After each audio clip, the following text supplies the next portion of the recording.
Good evening, ladies and gentlemen. My name is Jose Tiarina, and this is my Cool Tool demo number 1. I chose to look at Canva, as I am a first-time user and have never experienced the tool before or heard about the tool, so I thought I'd give it a shot. I always like learning something new. If you can notice here, here's the sign-in page. You can sign in with your Facebook or sign in with Google. I assume so you can share what you've created easier via Facebook or Google Plus, Instagram, I don't know. But you can also create a new username and an account using an email of your choosing if you don't choose to go with those two.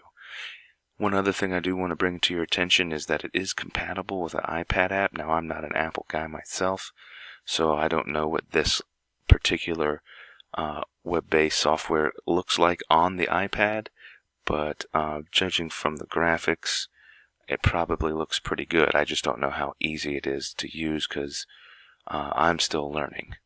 So I've gone ahead and created a account here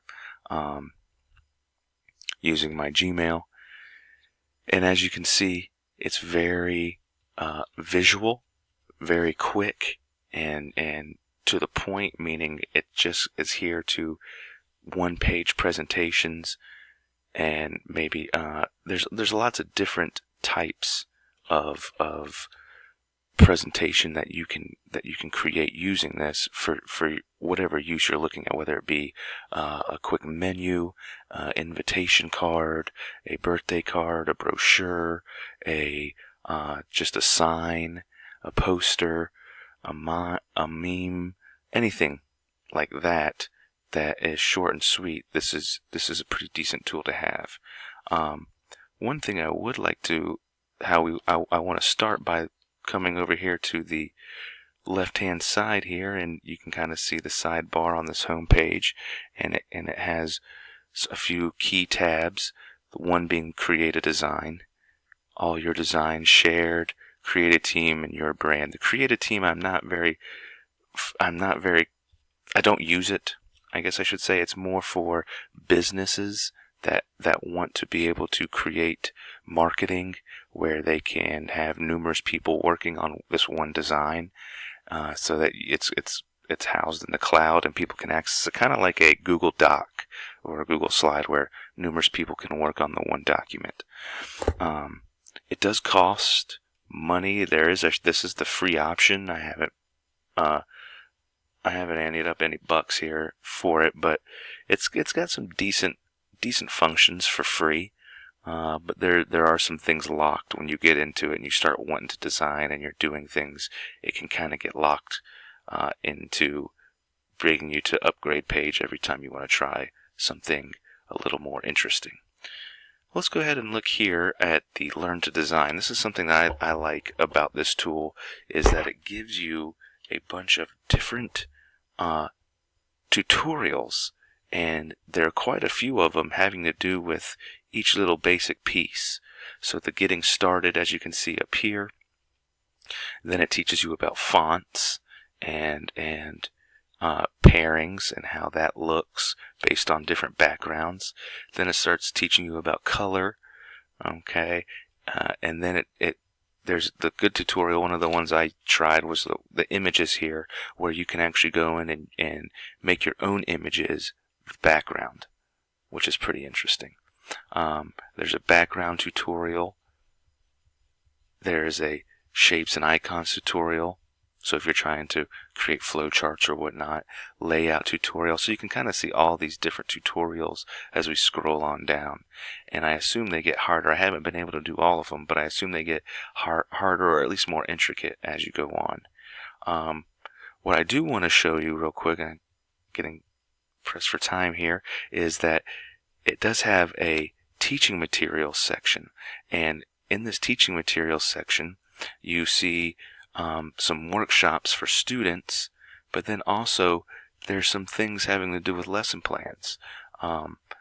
So I thought this was really interesting for teachers because you could create it as a center where students could go in and kind of show their learning by creating a quick Canva of what they've learned in that day or for that unit. And there's some different ones that have been written for teachers.